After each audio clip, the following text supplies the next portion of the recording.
kadhatanuu godheen waaqayyo karaa addaas naa eebbisu jechaati. Qonnaa keenya kallattiidhaan isa guyyaa irraa yoo jalqabnu tokkoffaa Tasalonqee boqonnaa 3ffaadha kan dhalaallu. Achi dura garuu boqonnaa 2 lakkoofsa gara dhumaatti akka jedha 19:20 abdiin keenya jedha. Abdiin keenya gammachuun keenya gonfoonni dhufa gooftaa keenya Yesuusitti ittiin isin dura dhaabbannee of janyu isin malee eenyure jedha. Isinidha jedha. Gonfoon keenya, gammachuun keenya, abdiin keenya. Kanaaf walii keenyaaf jaalala akkanaa gaafa qabaannu, walii keenyaaf gara dhugaatti gaafa wal affeerre jecha kana dubbanna jechuudha. Hundi kennayyuu gonfoon walii keenya kan dabalamu affeerraa gara dhugaatti waliif gooneen, isa gara dhugaatti wal waamneen, wal qabanneeti samii kademnu. Samiitti jaalalli waliif an obboleessa kiyyaaf ka jedhudha malee anaaf ka jedhu hin jiru jechuudha. Anummaan lafa kanarratti du'ee bada. Anummaan madda du'aa.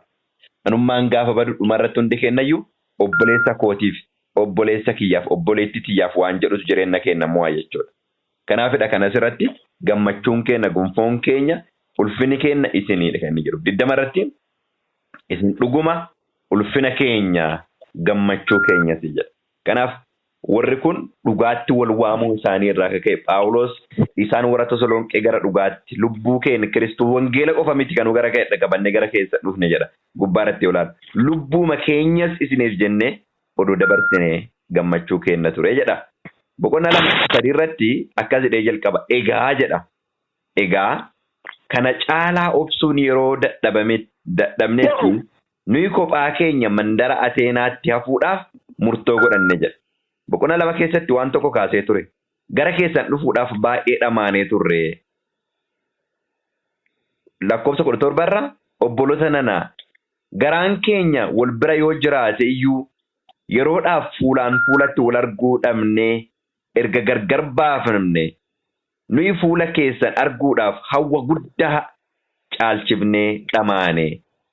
Kanaaf dhufnee isin ilaaluu barbaanne an Phaawulos addumaan deddeebi'ee yaaleera. Seexanni garuu maal godhe jedhaa nu ittisee jedha. Seexanni garuu nu ittise. Gara keessan akka dhufne fuulaan fuulatti akka waliin argine. Kanaaf jedha egaa kana caalaa obsuun yeroo dadhabne yaalii kana seexanni karaa hunda yeroo nutti cufe nuyi kophaa keenya mandara Ateenaatti hafuudhaaf murtoo godhanne. Achitti hafne jedha. Amantiitti isin jabeessuuf cimsee akka isin gorsuuf nuyi obboleessa keenya wangeela Kiristoosiif ergamuuttis hojjetaa Waaqayyoo isa ta'e Ximootiyoosiin gara keessanitti maal goona jedha. Ergine. Ximootiyoos gara keessan dhufuunsaa maaliidhaaf jedha obboloota koo amantiitti isin jabeessuuf cimsee akka isin gorsuuf. Kanaaf walii keenyatti dhufuun keenya dubbii dhugaa wajjin qorachuun keenya amantiitti wal jabeessina cimsinee maal goona wal dhaabna jechuudha.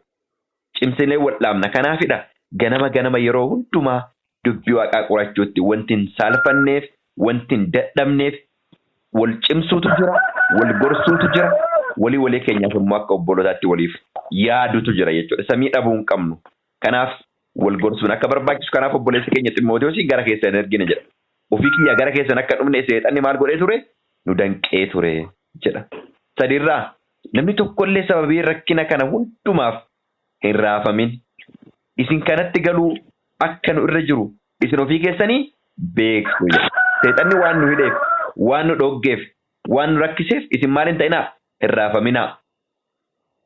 Isaan kanatti galuun akka nu irra jiru isin ofii keessanii maal gootu jedha beektu.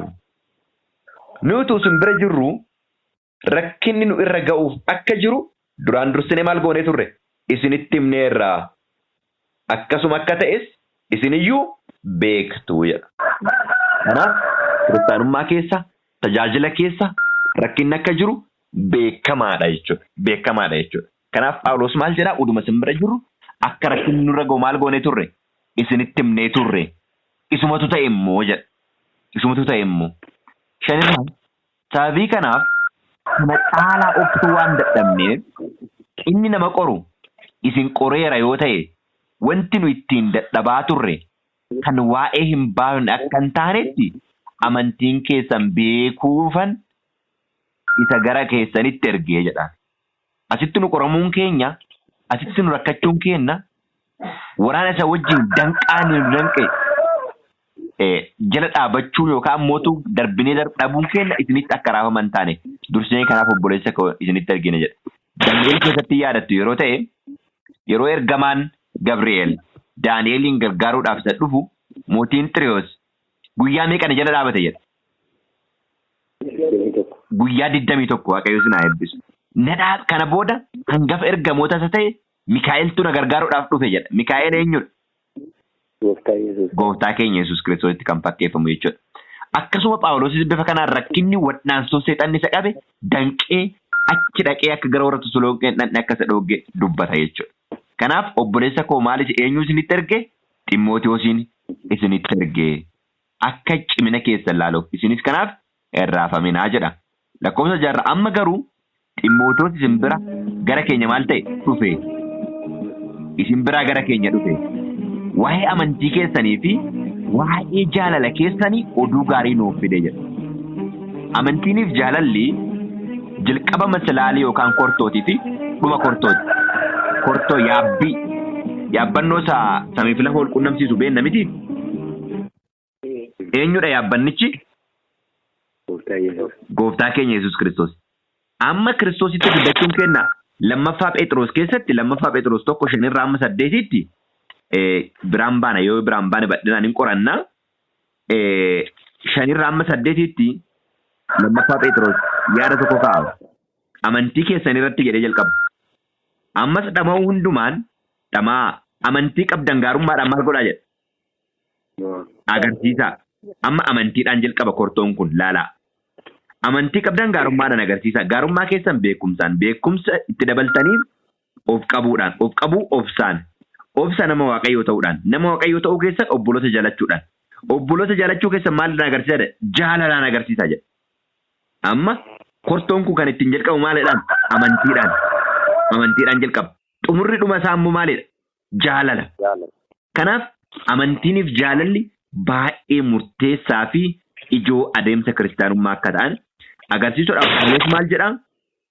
Lakkoofsa 6 amma garuu Ximootiyoos isin biraa gara keenya dhufee waa'ee amantii keessanii fi waa'ee jaalala keessanii oduu gaarii nuu fidee jedha. Obboleessa tokko dhimmi jaalala kennaa dhimmi amantii kennaa oduu gaarii ta'uu qaba samiidhaaf. Oduu gaarii ta'uu qaba. Akkasumaan maqaa amantii jaalala afaanii qofa akka ta'e ta'uu hin qabu. Kottaa jedha Macaafni Qulqulluun afaan qofaan waliin jaalannu maaldhaan wal jaalanna jedha. Garaarraa amantii isa dhugaa qabaanna. Duuka butoota maal jedhaa ture? Isin warra amantii hin qabne jedhaa ture. Duuka butoonnis amantii nuuf dabale jedhaa turan. Otoo amantii amma ija sanaaf qabaatanii akka amantii keetii siif haa ta'u jedhaa yeroo baay'ee Kiristoos waa'ee amantii irra deddeebi'ee yeroo dubbatu argina jechuudha. Kanaaf amantiidhaaf jaalalli keenya oduu gaarii ta'uu qaba samii biratti. Kanaaf Phaawulos waa'ee keessan waa'ee jaalala keessaniif waa'ee amantii keessanii obboleessi keenya Ximootiyoos oduu gaarii nuuf fide. Akkasumas isin yeroo hundumaa gara laafinaan akka nu yaadattan akkuma nu isin arguuf yaadnu nu arguuf akka yaaddan nutti himee jedha. Akkuma nu isin arguudhaaf dharraanu isinis nu arguudhaaf akka yaadaattan nutti himee.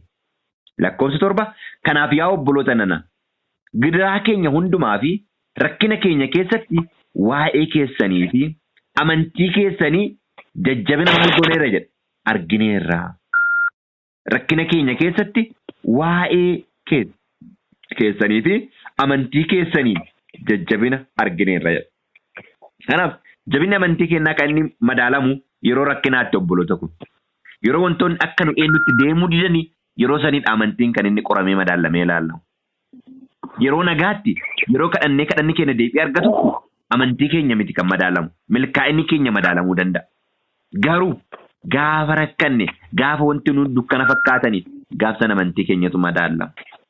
Kanaaf jabaannee dhaabbannaa keenya qoqqoruun baay'ee barbaachisaadha. 8 amma isin gooftaatti jabaattanii yoo dhaabattan nu iyyuu jireenya keenyaaf maal taana jedha in jajjabaanna jedha.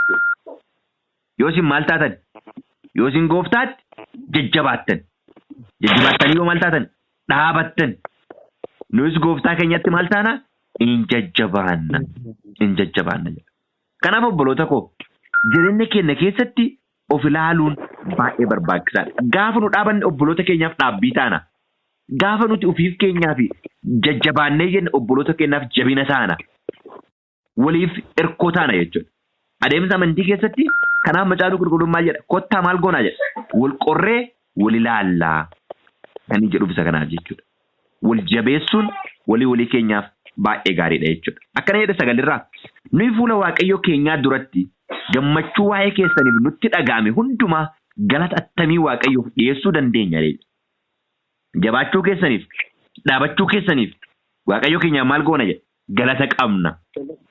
Galata qabna. Maal jennee Waaqa keenyaaf galata dhiyeessina jedha. Amma yeroo dadhabbii obboloota koo. Yeroo namni hirriba keessa jirudha. Yeroo kanatti Macaafni Qulqulluun dammaqaa kan inni jiru. Dammaqaa kan inni jiru. Dhaabadhaa kan inni jiru. Kanaafi jabaannee dhugaaf hafuuraan Waaqaaf sagaduudhaaf dammaquutu anaaf isinirraa eeggama jechuudha. Walii keenyaaf jabina ta'utu nurraa eeggameetiin jedha. 10 nuyi fuulaan fuulatti isin arguudhaaf amantii keessan keessaas waan irrate isiniif dabaluudhaaf halkaniif guyyaa dhimmine hin kadhanna jedha. Kanaaf amantii waliif dabaluu dandeenya jechuudha. Walii kadhachuun kun baay'ee murteessaadha. Ana obboleessa kootiin kadhachuu qaba. Waliif kadhachuun keenya amantii keenya maal goona? Waliif daballa. Maal jechuudha kun? Namni amantii namaa dabaluu hin danda'a? Hin danda'u garuu waan tokko gochuu hin danda'a. Amantii keenya irratti cimnee dhugaa irratti ragaa qabnu akka obboleessa kiyya gargaare Waaqayyoos na gargaara. Akka isa dhaabe akka Phaawulosin gargaare Waaqayyoo na sin gargaara. Akka Isxifaanosin gargaare na sin gargaara. Akkuma jennu akka obboleessa koo obboleessa koo tibbeessu akkasii akka ibalu gargaare na sin gargaara jechuu keenyatti waliif kadhachuun keenya jabina walii ta'a jechuudha. Macaafni Qulqulluun yoo namni dhibame maal godhaa jedha? Waliif kadhadhaa. 11 ammas Waaqayyo abbaan keenya gooftaan keenya Yesuusis gara keessan dhufuudhaaf karaa keenya nuuf qajeelchuu jedha. Ameen. Ammas eenyu jedha obboloota koo? Waaqayyo abbaan akkasumas eenyu? Gooftaan keenya Yesuus Kiristoosis gara keessan dhufuudhaaf karaa maalaan nu godhu jedha? Nuuf qajeelchuu. Kanaaf akka fedha Waaqayyo abbaatti karaa gooftaa Yesuus Kiristoos gochaan nuti goonu hundinuu qajeelaa ta'a jechuudha. 12 gooftichi jaalala isin walii fi namoota hundumaaf qabdan dabalee eenyu? Gooftichi jaalala isin walii keessaniif namoota hundumaaf qabdan dabalee akka isa nu ittiin isin jaallannutti hamma malee maalaa godhu jedha? Haa baay'isu. Phaawulos nama ajaa'iba konfidensiinsa. Akka an Kiristoosiif fakkaadhe na fakkaadhaa jedha. Akka nu isin jaalanne isinis wal jaaladhaa jedha. Dhugaatti jabaannee dhaabachuu qabna. Akkuma kaleessa jedhaa turre akka an Kiristoos fakkaadhe na fakkaadhaa. Akka Kiristoos seenaa kee jijjiire isinis haa jijjiiru jechuu qabna malee anan laalinaa dubbii kana laalaa jechi jedhu dhugaadha. Hir'uu qabna garuu anan laalinaa dubbii kana laalaa jechuun dubbii kana fakkaadhu anini isin ammoo kana fakkaadhaa jechuudha. Kun hin danda'amaa? Danda'amu. Namni mataansaa rifeensi malaaxaa ta'e tokko qoricha malaaxaa balleessu yookaan ammoo moluu balleessu otoo gurguree namni irraa bitachuu hin danda'a? Ni kan qabu kaa. Namichi jalqaba maal gochuu qaba? Malaaxaa isaa irraa baduu hin qabu? Saniif yoo akkas jedhee namatti hime ilaa kun akka anarraa balleessee na sirreesse kana isinis maal godha jedhee namatti dubbachuu danda'a? Isinirraa balleessuu danda'a jedhee dubbachuu danda'a. Wangeelli inni akkasiisa kana jechuudha. Dadhabnee isa seenaan keenya jijjiire gara namaatti dubbachuu qabna. Konfidensiin Phaawulos nama ajaa'iba dhugaadha. 13 irratti yeroo dubbiseen gara xumuraatti fida.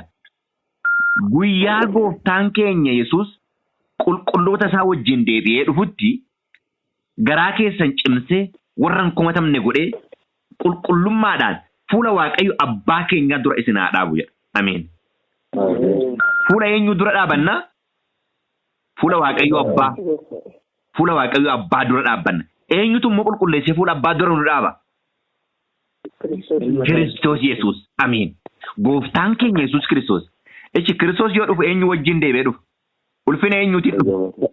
Ulfina abbaa. Luqaas. Abbaa ergamoota waaqa. Ameen. Luqaas 9:26. Akkas jedha Luqaas 9:26 irraa.